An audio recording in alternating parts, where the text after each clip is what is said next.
In from the right comes our NATO 75th anniversary flypast. In the lead, the Boeing RC-135W Rivet Joint from number 51 Squadron at RAF Waddington. With it, a Czech Air Force Gripen, a French Air and Space Force Mirage 2000, and an Italian Air Force Tornado.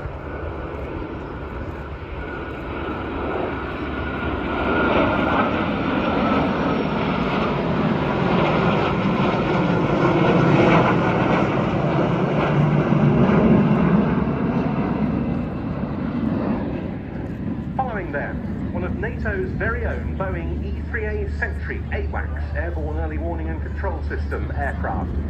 It's escorted by a German Air Force EF-2000, a Spanish Air Force SF-5M, and a Finnish Air Force Hawk Mark 66.